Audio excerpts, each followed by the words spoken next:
Fabrizio Romano gives a big update on the midfield situation regarding Manchester United and their plans. Ugarte's exit is very much underway. We're going to talk about the latest on Ugarte and Onana's exit as well, because they're two players Manchester United are very keen to get rid of. Two midfield signings confirmed and guaranteed by Romano, but we do need three. Elliot Anderson makes his decision. Reports coming out that a deal for Elliot Anderson is almost done, but is it to Man United? Doesn't look like it. But some reports contradict that and talk about United having fresh talks with Anderson. So could it be agent talk to try and get Anderson a better offer off Man United, as Man City and Manchester United have both started making the moves from Elliot Anderson? So, hello, and welcome back to Alice Talks Football, and welcome back to your 10-minute Manchester United news, transfer news, and update roundup show, where I'm going to round up all the latest Manchester United news into the next 10 minutes for you guys. If you do enjoy today's video, feel free to hit that like button, and of course, you're welcome to subscribe if you're new. Fabrizio Romano said today, the decision at the club is one midfielder is guaranteed to be signed, but the second is starting to become almost guaranteed. Two midfielders should be guaranteed already. Some people have been celebrating this news. No, I thought two midfielders was the guarantee and a third should be almost guaranteed. It shouldn't be one's a guarantee and the second's almost guaranteed. Two midfielders should be guaranteed and a third's guaranteed. Now, I understand only signing two if we don't sell Ugarte, but realistically, Casemiro's going, we need a replacement for him. Ugarte's going, we need a replacement for him. And we're one midfielder short anyway. We're not in Europe, so we can get away with it. But 1-2 injuries, we're in trouble. We need three midfield signings. I've said it. Elliot Anderson or Tonali is number one. Mateus Fernandes is number two. João Gomes is the Ugarte replacement as number three. I think that's what we need to do. Now, look, there's talk of us looking at Baleba as a second midfielder, looking at Walton as a second midfielder, Tonali and Anderson being looked at as first midfielder. So I do believe Man United's plan is to sign two midfielders, and I do 100% believe Manchester United will sign two midfielders. I just can't tell you which two. My doubt and question, and what I want to know is, will we sign a third? Now, Romano's not commenting on that because Romano likely doesn't know. I do assume if we sell Ugarte, we go for a third midfielder, but that's not like 100%. That's not like 100% certain that we go for a third midfielder, and I think we need a third midfielder big time. I think João Gomes is the Ugarte replacement, Anderson or Tonali as the Casemiro replacement, Mateus Fernandes or a Bergvall or someone to compete with Kobbie Mainoo. I think that's what we need bare minimum. Now, some people say, what about Sekou Kone? He's had a few minutes in the Swiss League. If Sekou Kone had a really good loan in the Championship for a top Championship club, you'd consider it, a bit like James Garner when he came back, and I was annoyed that we sold him. But it would be too much of an ask of Sekou Kone or Jim Thwaites. I think we need that third midfielder. Breaking! Some movements have already started to find a solution for Manuel Ugarte. He could leave the club, is what was said by Romano. So Romano confirms Ugarte's exit is probably underway. Movements have started, so that's interesting. And he could leave the club. I think Ugarte will leave the club unless there's literally no offers for him. Ugarte is not playing minutes. Ugarte is not wanted at the club. Ugarte's agent is currently looking for a move, and things are currently underway. The situation with Ugarte is he wants to go, we want him to go. He's not in the long-term plans. If Carrick stays, he's 100% not in the long-term plans. And there is interest in him. So I think Ugarte goes. The only thing that stops Ugarte going is his book value, and if we don't get great bids because he's not played for a year. I think if a decent offer comes in, we probably get Ugarte sorted. But yeah, movements have come in. Exit looks to be underway. I think Ugarte and Xerxes will likely leave. I think Xerxes has more interest in him, but I think Ugarte is more willing to leave from what we're hearing. I think Højlund goes. I think Rashford. I think Barcelona will pay up.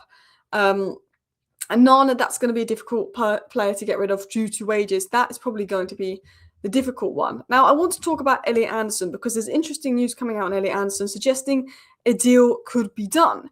And we will get into that in a second. But first, it's time we hear from today's sponsor, Oxford Natural. And yes, guys, I know how it goes, but just hear me out on this sponsor. Today's video is brought to you by Oxford Natural Optimum Day and Night. Now, look, I'm not going to stand here and pretend that I've been using this product for months because I haven't. But what I can say is a lot of people are talking about it right now. The boys from United View told me about this stuff, and they have been absolutely raving about it. So you've got Optimum Day and Optimum Night. Optimum Day is meant to help with energy cravings and keeping things ticking over. Optimum Night is meant to help with sleep, recovery, and that side of things. Now, it's important to mention that this is not being sold as some magic fix, But when you start seeing names like Owen and Owen and KG from the United view using this and benefiting, Owen lost over £100, KG lost over £30. Not just that, but you've got Robbie from AFTV and Michael Owen both seeing results again, Robbie losing over £80. And then you've got people like Anita, who's an immigration lawyer, dropping over £44, and Linda, a business executive, moving down more than £50, and others dropping serious weight as well. You do start paying attention to this product. So if you've been thinking about sorting yourself out, maybe it's worth a look. So scan the QR code on the screen or click the link in the description. And if you use code Alice, you will get up to 70% off your first order. No big promises from me, but I just thought I'd put that in front of you. Now, let's get back into the news on Elliot Anderson. Man City believe they have won the race to sign Elliot Anderson and are confident of a £65 million deal. Anderson let it be known that City is his preferred choice and City are keen to get a deal over the line before the World Cup. First things first, £65 million deal. If Man City get Elliot Anderson for £65 million, I'd actually be raging, because I guarantee you if you'd chose Man United, it'd be £100 million. I think £65 million, if not Norwich, Forest get relegated, I think they can do it. So City believe they've won the race to sign Anderson. Now, I believe that City believe they've won the race to sign Anderson. Anderson hasn't chosen, but we knew this time last year we were probably going to get Cunha and he was probably going to pick us, but we didn't know for sure. City are probably thinking we've probably won the race. He's probably going to pick us, but we don't know for sure. But they've got indications he prefers City. They're confident, but you never know. We could offer Elliot Anderson something crazy. But I think Ineos want to move away from offering crazy wages. And City are confident of a £65 million. £65 million, I think that's what he's worth. But considering we're hearing 120 million the other day, if £65 million, I'm like, damn. Now, Anderson has let it be known to City that it's his preferred choice, which wouldn't shock me, but I don't think Anderson has communicated anything yet. I don't think he's specifically told City he's the preferred choice, but I think his agent has given City indications that this is maybe his favourite option, but he's not going to make an official decision until the end of the season.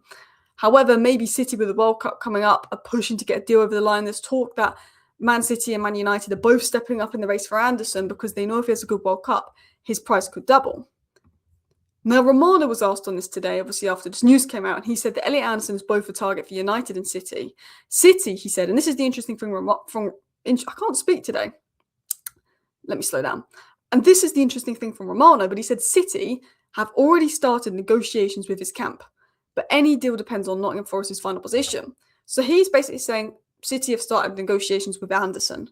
So maybe the fact that City have started negotiations with Anderson and not United, maybe that's where the stories come from. Maybe Anderson has given his word to City, he prefers them. City looks like he's going to pick us, so let's start negotiations, let's get it done before the World Cup. City are in a stronger position. It looks like he's picked City. Nothing's official, no official decision has been made. We don't know what's going to happen with Pep Guardiola, he could leave. But the feeling is he's going to choose City. But, any deal depends on Forest getting relegated. Because if Forest stay up and he has a good World Cup, he's more expensive. That's why City wants to get him before the World Cup. But if Forest stay up, it's more difficult. But that was interesting from Romano. Now, United District said that we're due to hold fresh talks with Elliot Anderson's camp, barring unforeseen problems, and talks will take place with intermediaries this week. So you could say, even though City have started talks this week, it might mean nothing, because Man United are going to start talks with Anderson in a few days, and maybe Anderson's agent is putting out news and info to stir the pot to see how much money he can get out of both United and City. But what's interesting is both Man United and City are looking to be making their move this week to get him before the World Cup, before his price could shoot up. I think any price will be pretty much determined by if Forest get relegated. But I think they're doing a little bit of the groundwork now. So when the season ends, we know what's happening with Forest. Both make their move. I think they've done the groundwork there. I think he probably prefers City, but I think both are making their move to do a deal early.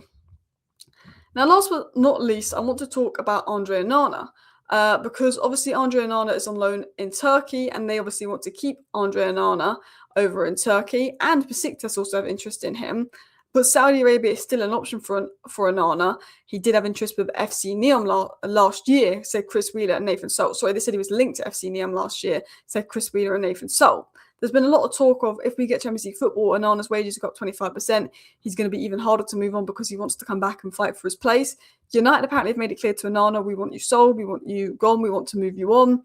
But because of his wages increasing, it looks like no club's going to give Onana the wages that we give him unless he goes Saudi. Even Turkey won't give him the wages we give him. That it could more likely be a loan unless Onana's willing to lower wages.